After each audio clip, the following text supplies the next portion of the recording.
sallallahu alaihi wasallam mengatakan, la taqumus sa'ah, tidak terjadi kiamat hatta la yuqalu fil ardi Allah Allah. Tidak terjadi kiamat sampai tiada di muka bumi dikatakan, diajarkan. Yuqal saya terjemahkan, sehingga tidak ada lagi yang mengajarkan, yang diajarkan kalimat Allah Allah. Secara harfiah Allah Allah itu zikir. Maka sekarang guru-guru kita ahli zikir, mereka berzikir dengan lafaz Allah Allah.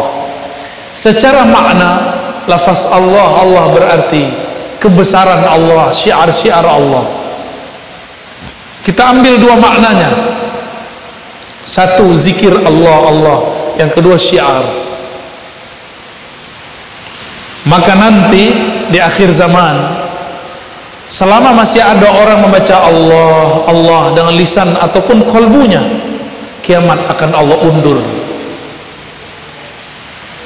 Masih ingat Rasulullah SAW, ada pedang sudah di lehernya, beliau lagi tidur-tiduran istirahat saat letih berperang, beliau kemudian rehat di satu bawah pohon. Pedang sudah terhunus di lehernya. Apa kata orang yang memiliki pedang? Wahai Muhammad, may yamna'uka min sayfi, siapa yang dapat melarangmu, menahanmu dari pedangku? Hadis Bukhari dan Muslim dengan lafaz yang berbeda-beda. Apa kata Nabi?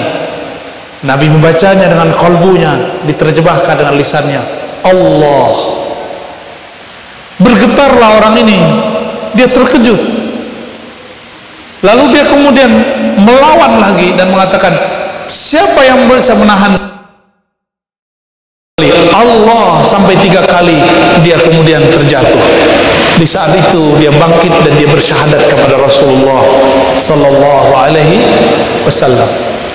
Itulah ilmu yang nanti dimiliki oleh tentara Al-Mahdi. Dia cukup baca Allah, musuhnya bisa kalah.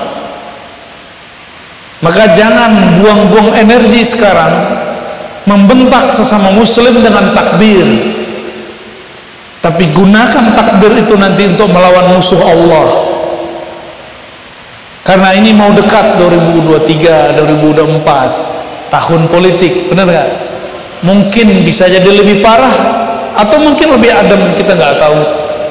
Kalau seandainya nanti tambah parah, kita akan saksikan orang Islam membentak orang Islam cuma karena beda pilihan.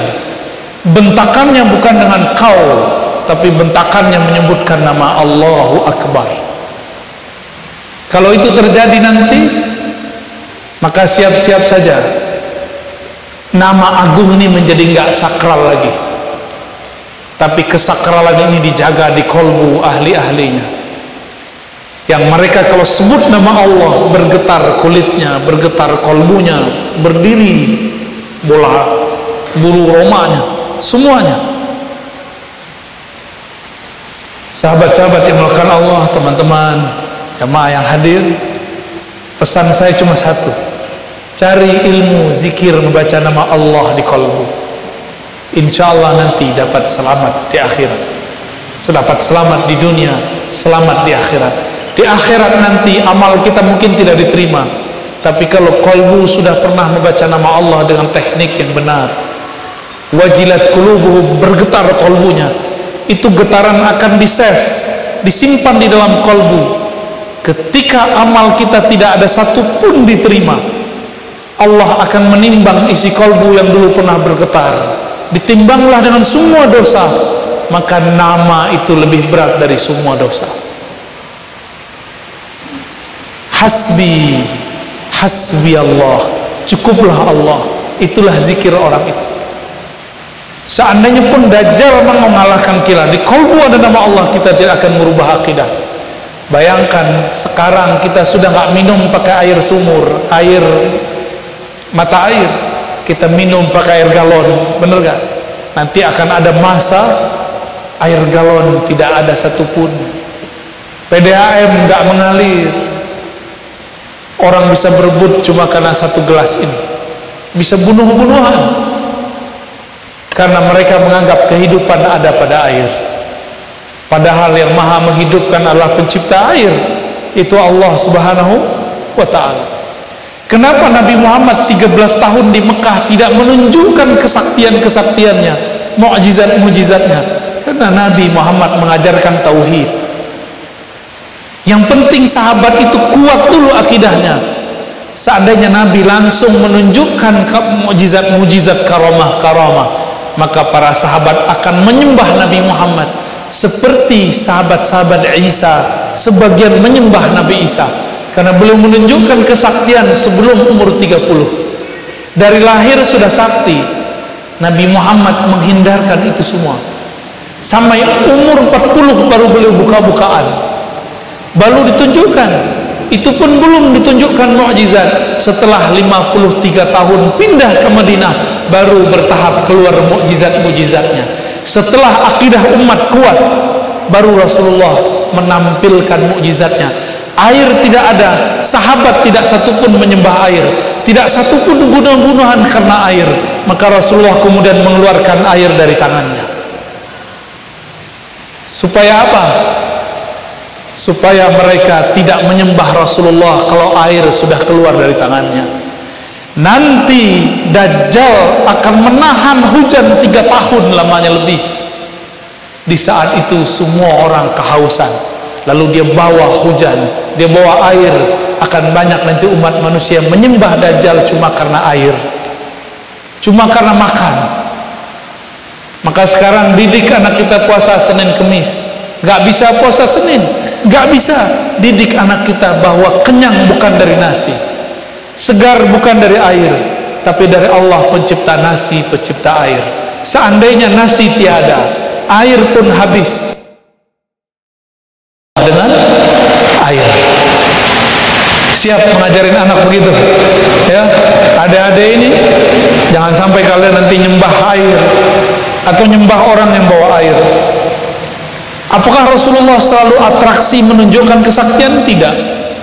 Beliau menunjukkan karomahnya, mukjizatnya itu hanya di waktu-waktu genting. Waktu di Madinah jarang sekali. Tapi suatu saat ketika berperang semua air habis, maka beliau kemudian menggunakan izin dari Allah untuk mengeluarkan air dari tangannya. Pernah juga sekali di Madinah, sudah 3 hari Rasulullah dan sahabat kehabisan bahan makan, karena perang itu membuat miskin suatu negara. Nabi selesai perang, habislah semua perbendaharaan. Mereka tidak makan 3 hari 3 malam di Madinah.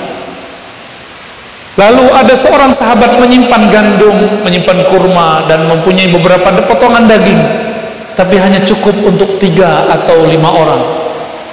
Sahabat yang belum makan hampir 50 orang. Apa kata Nabi? Ya sudah, 5 orang masuk. Selesai langsung keluar, masuk lagi 5 orang. Berapa kali 5 tuh? 10 kali. Tapi nasinya tidak pernah habis. Itu terjadi dalam riwayat Imam Tirmizi. Sesekali beliau begitu, tidak sering-sering Pak. Ini baru belajar pawang hujan, udah mawang-mawang muluk, ya, udah sok sakti aja. Bapak saudara makan Allah, cukup ya. Mohon maaf karena medannya ternyata sangat luar biasa ya. Keluar dari rumah saya langsung macet, nyampe di sini lebih macet lagi ya.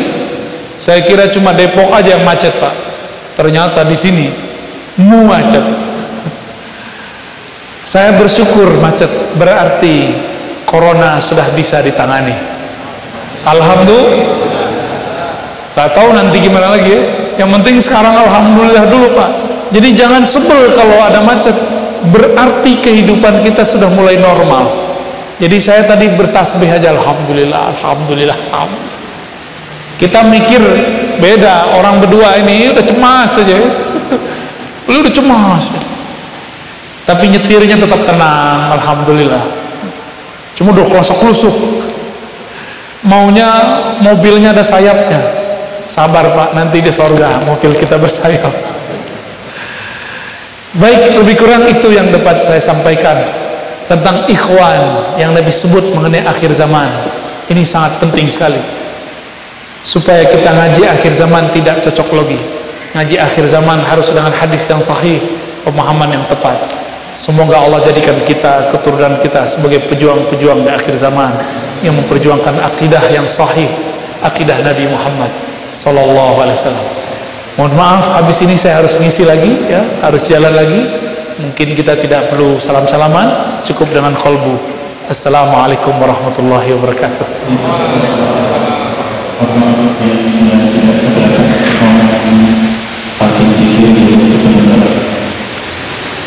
Untuk talqin ada tekniknya, ada persiapan sebelum talqin.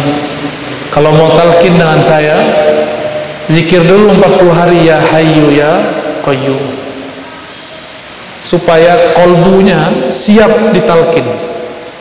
Kalau enggak percuma ditalqin ya. Cukup ya, doa aja, astaghfirullahaladzim, astaghfirullahaladzim. Kita buka doa ini dengan baca surah Al-Fatihah. Semoga Allah membuka kolbu, Allah membuka pintu langit, Allah membuka arasnya untuk doa-doa kita semua. Al-Fatihah. Ya Rabbi,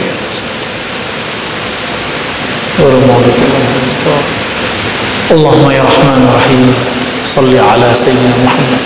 Ya Allah, sampaikan salam kami kepada baginda Nabi Muhammad sallallahu alaihi wasallam. Ya Allah, sampaikan salam kami kepada semua para nabi. Sampaikan salam kami, salam ta'zim kami kepada semua sahabat-sahabat Nabi. Ya Allah, sampaikan salam kami kepada semua hamba-hamba Engkau yang soleh di muka bumi dan di langit. Ya Allah, izinkan kalbu kami yang gelap ini mendapatkan cahaya darimu, cahaya zikirmu, cahaya Qur'anmu, cahaya tauhid. Ya Allah, kalbu kami banyak dosa ya Allah, mata kami banyak dosa ya Allah, telinga kami banyak maksiat ya Allah, tangan kaki kemaluan kami dipenuhi dengan maksiat ya Allah.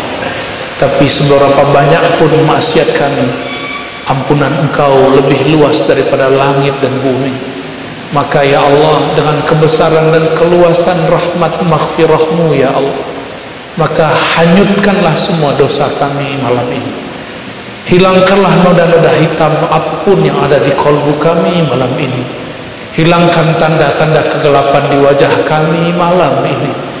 Jadikan kami umat Nabi Muhammad yang di wajahnya, di tubuhnya ada ghurran muhajjalin, cahaya bekas wudu, cahaya bekas sujud, cahaya menyebut nama-Mu.